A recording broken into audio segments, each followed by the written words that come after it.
Proverbs 3, 5, and 6. Trust in the Lord with all thine heart, and lean not unto thine own understanding. In all thy ways acknowledge him, and he shall direct thy paths. July 28th, 1994.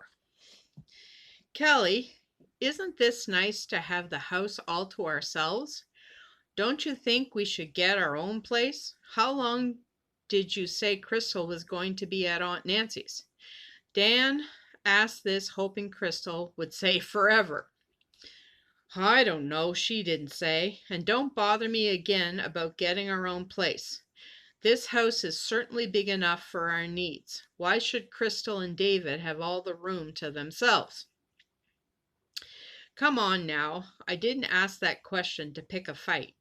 I'm just sick and tired of Crystal not pulling her own weight financially. Ever since she lost her full-time job in 1993, she has gotten very little work through that you get help when you need help company. What's its name again? A pair of second hands. Oh yeah, well I wish she'd get a second brain to go with her pair of second hands. A brain that wasn't so heavenly minded. She's becoming no earthly good. Are you sure you still want to live here after she and David get married? It's been bad enough with Crystal's preaching. Do we really want David's too? Aren't you forgetting that with David's coming, it won't matter how little Crystal makes? Because haven't you noticed that David is always reassuring Crystal that she won't need to work once they are married? That he really likes the idea of her being an old-fashioned wife and mother? Yeah, I've noticed. It gets on my nerves how well suited they are for each other. It's like Crystal was right in her belief that holding out for the Lord's best choice was the best way to go after all.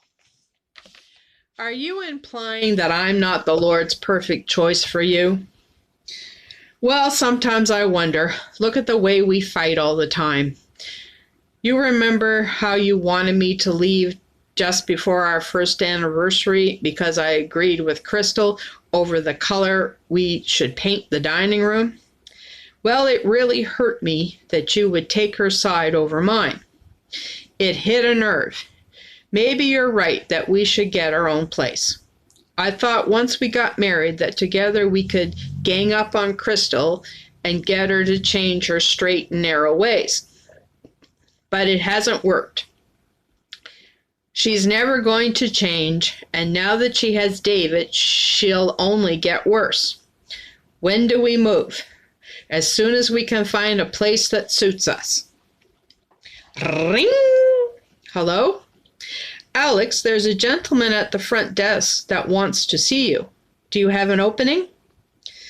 Alex King looked at his calendar and found that his next appointment didn't start for an hour, so he replied, I can give him an hour. Frank Ferdinand greeted Alex with an efficient handshake and introduction and got right down to business. Mr. King, I have the pleasure, if you can call it that, under the circumstances, to inform you that you have been designated the sole heir of Jasper White's estate. Sign here and our business is done. Wait a minute, not so fast. What are you talking about? Is Jasper White dead? How did he die? Alex was in complete shock. Jasper had never mentioned in their mail correspondence or phone call conversation that he planned on doing this. What could have possessed him? It's all explained in the letter that is attached to the will, which is in this envelope.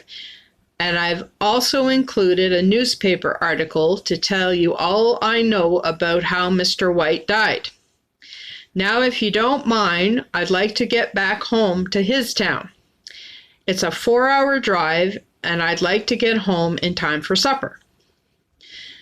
Alex acquiesced to Frank's wishes and bid him a safe journey.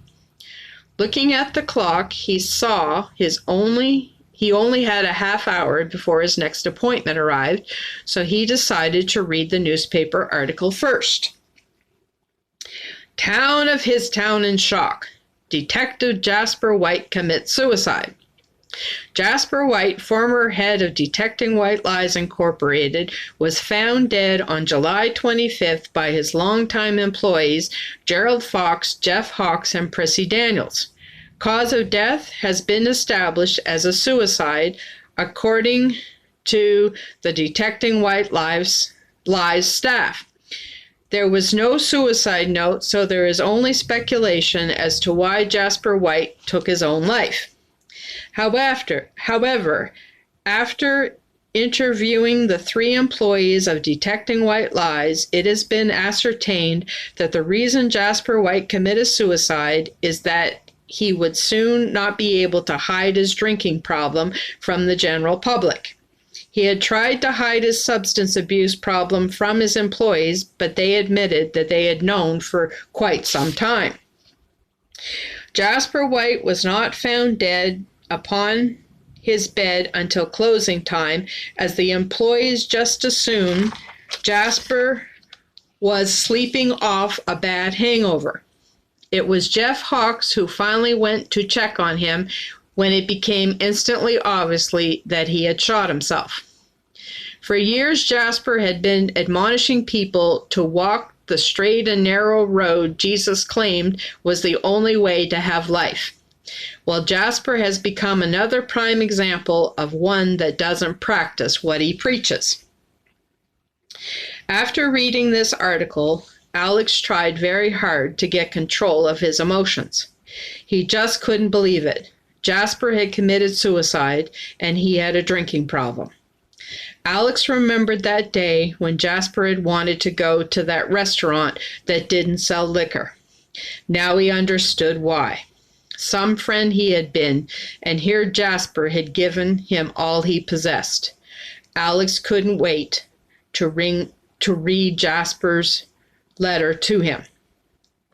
But it would have to wait. Ring! There was his next appointment.